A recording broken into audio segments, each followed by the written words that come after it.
حالات کی تنگی اور غیروں کی طرف سے مسلمانوں پر جو حالات آتے ہیں وہ حالات ان کی شکلوں کا انکار کرنے کی وجہ سے نہیں آتے. وہ حالات اس لیے آتے ہیں کہ اللہ تعالیٰ دیکھنا چاہتے ہیں کہ ان حالات میں یہ کسی شکل کو اختیار تو نہیں کرتے یا باطل کی کسی بات سے راضی تو نہیں ہوتے. بہت دھیان سے بات سننا. ایک قانون آئے گا مسلمان کے خلاف. مسلمان یہ سوچے گا کہ اگر میں نے اس پر عمل کیا، اگر میں نے قانون کی خلاف ورزی کی تو ایسا نہ ہو کہ اگلا کوئی قانون آ جائے، لہذا اس دین کے اس عمل کو، اس حکم کو چھوڑ دو. حالانکہ اگلا جو قانون آئے گا وہ اس لیے نہیں آئے گا کہ تم نے اس پر عمل نہیں کیا، وہ اس لیے آئے گا کہ جب تم اللہ کا ایک حکم توڑ چکے تو اگلا حکم بھی توڑنے کی طرف جاؤ گے. میری بات توجہ چاہتی ہے. ایک حکم تم نے چھوڑ دیا قانون کے لیے، اللہ تعالیٰ اگلا قانون لے آئیں گے. اور اگر تم ایک حکم پر جم گئے، اللہ تعالیٰ تمہیں چند روز اس امتحان میں رکھ کر امتحان سے نکال دیں گے. تو میں نے عرض کیا کہ مسلمان کے دین میں حالات پیش آتے ہیں. ابراہیم علیہ السلام نے ساری شکلوں کا انکار کیا.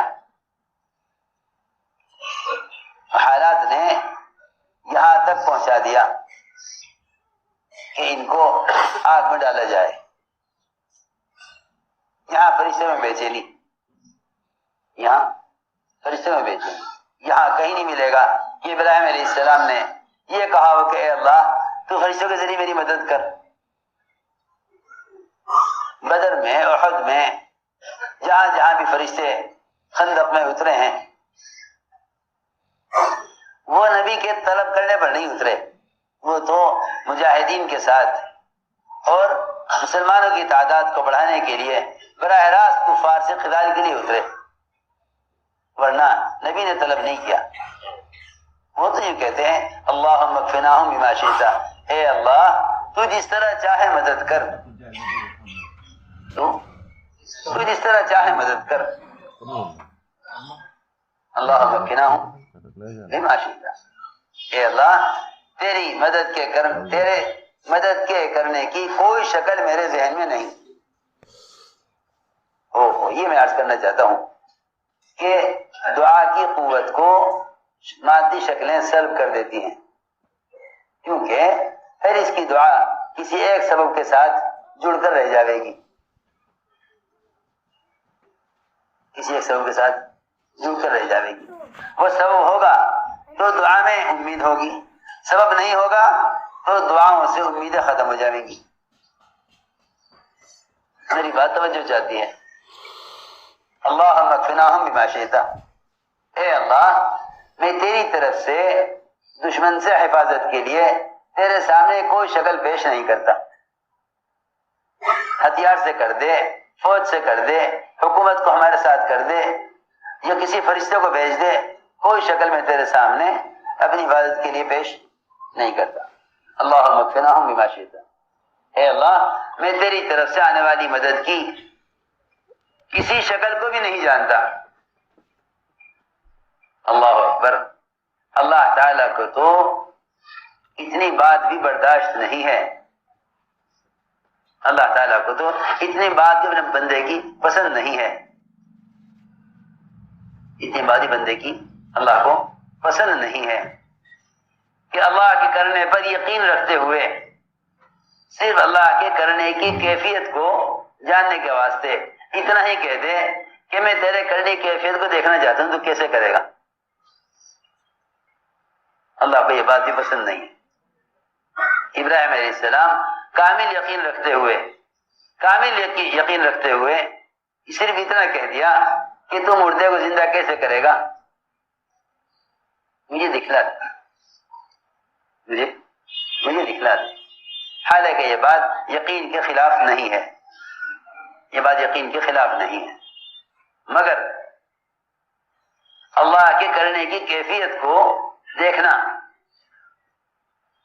اس میں اس بات کا اندیشہ ہے کہ شاید تم یہ سمجھو کہ اللہ تعالیٰ مردے کو صرف اس طرح زندہ کرتے ہیں،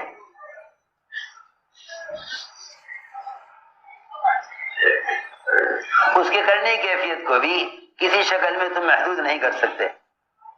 اگر تم نے اتنا بھی کہہ دیا اے اللہ تو کیسے کرے گا، تو اللہ تعالیٰ کی جواب یہ آئے گا کیا تمہیں ہمارے کرنے پر یقین نہیں ہے؟ اولم تمہیں ہمارے کرنے پر یقین نہیں ہے؟ حالانکہ بہت دور ہے یہ بات، ممکن ہی نہیں ہے یہ بات کہ ابراہیم علیہ السلام کو اللہ تعالیٰ کے کرنے میں اللہ کے کرنے میں شک تھا، نہیں، یقین تھا کہ بے شک اللہ کرنے والے ہیں، لیکن کرنے کی کیفیت معلوم کرنا چاہتے تھے۔ کرنے کی میں ایک بات پوچھتا ہوں، مثال کے طور پر آپ کی کسی رشتے دار کا آپریشن ہے، آپ ڈاکٹر سے اگر یہ کہیں کہ ڈاکٹر صاحب میں دیکھنا چاہتا ہوں کہ آپ آپریشن کیسے کریں گے،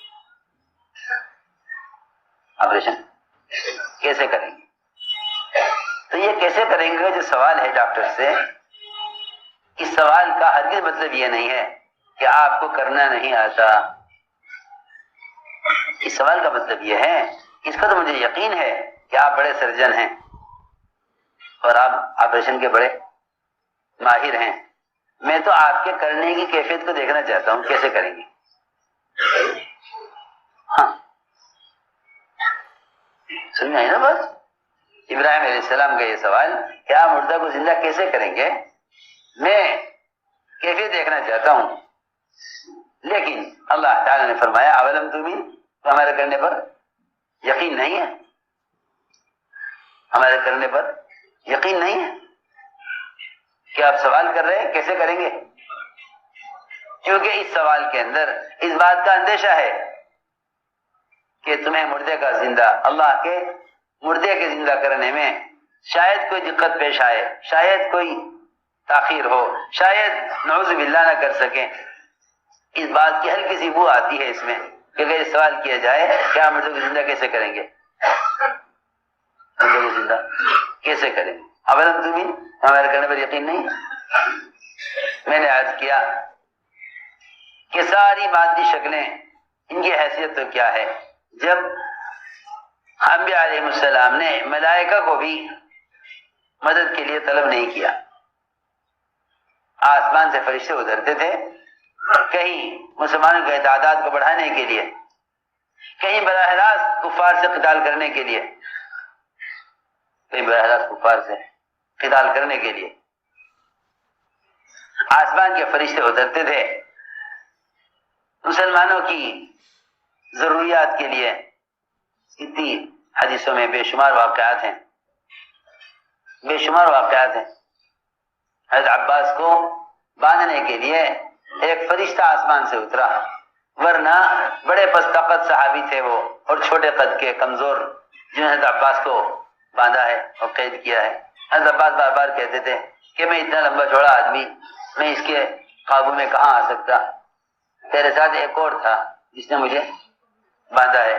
فرشتہ اللہ کی شان، ایمان والے صحابی کو تو فرشتہ نظر نہیں آ رہا تھا، وہ تو کہہ رہے میں نے اکیلے باندھا اور کوئی بھی نہیں تھا۔ مشرک کہہ رہا ہے کہ نہیں آپ کے ساتھ ایک اور تھا مجھے باندھنے والا، وہ بڑا طاقتور تھا، وہ بڑا طاقتور۔ اللہ کی شان، صحابی کو تو فرشتہ نظر نہ آیا لیکن مشرک کو نظر آ گیا۔ حضرت عباس اس وقت اسلام نہیں لائے تھے، وہ تو دیکھ رہے فرشتے کو، لیکن صحابی کو فرشتہ نظر نہیں آ رہا۔ جب بار بار انہوں نے کہا کہ کسی نے ان کو قید نہیں، کہ میں نے قید کیا ہے، میں نے باندھا ہے، تو فرمایا گیا کہ نہیں، ان کے ساتھ فرشتہ تھا جس نے عباس کو باندھا ہے۔ تو میرے دوستوں، میں نے عرض کیا کہ ملائکہ کا نزول مدد کے لیے نہیں ہوا کرتا تھا، بلکہ ملائکہ کا نزول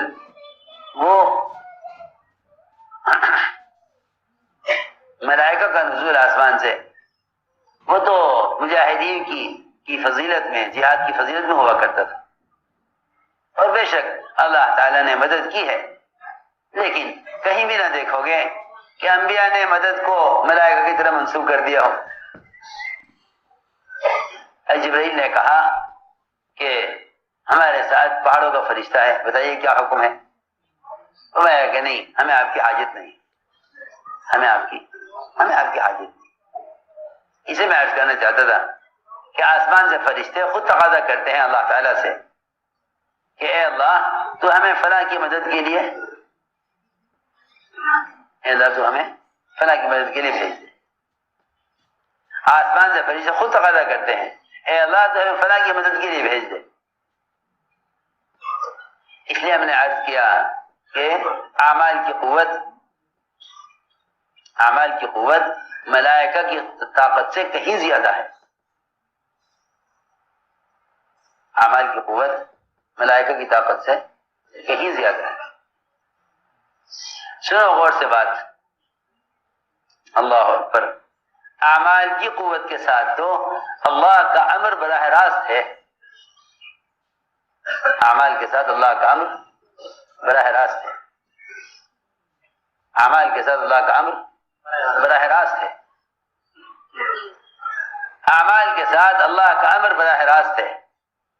اللہ تعالیٰ کی طرف سے کامیابی کا حکم برائے اسباب نہیں ہے، براہ راست ہے۔ ہم اسباب دیکھتے رہتے ہیں اور کہتے رہتے ہیں ابھی تو اللہ کا حکم نہیں ہوا، ابھی تو اللہ کا حکم نہیں ہوا۔ ہاں سنو تو صحیح، اسباب دیکھتے رہتے ہیں، کہتے ہیں ابھی اللہ کا حکم نہیں ہوا۔ میں کیا عرض کروں، اگر عمل کی قوت اور عمل کا یقین اتر جاوے نا دل میں، یہ سارے اسباب جتنے بھی لوگ لیے بیٹھے ہیں بڑے سے بڑے، یہ سارے اسباب اوندھے اور تنگ برتن نظر آئیں گے، اوندھے برتن، سارے اسباب اوندھے برتن ہیں، سارے اسباب اوندھے برتن ہیں، اور اوندھے برتن پر دریا بھی گزر جائے اس میں ایک قطرہ بھی نہ ٹھہرے گا۔ اعمال سیدھے برتن ہیں، اسباب اوندھے برتن ہیں، اعمال سیدھے برتن ہیں، اسباب اوندھے برتن ہیں۔ ابراہیم علیہ السلام نے حضرت جبرائیل کی مدد کا انکار کر دیا کہ ہمیں آپ کی حاجت نہیں ہے۔ ادھر دہکتی ہوئی آگ ہے سامنے، آگ میں ڈالے جانے والے ہیں، اور جبرائیل کوئی ایسے عام سبب نہیں ہے، جبرائیل کوئی عام سبب نہیں ہے، اللہ تعالیٰ کے مقرب اور امین فرشتے ہیں، اللہ تعالیٰ کے مقرب اور امین فرشتے ہیں، سارے ملائکہ میں سب سے بڑے۔ لیکن حافظہ فرماتے تھے کہ اللہ تعالیٰ کے سامنے اور اس کی محتاجگی میں جبرائیل اور چونٹی دونوں کے دونوں محتاجگی میں برابر ہیں۔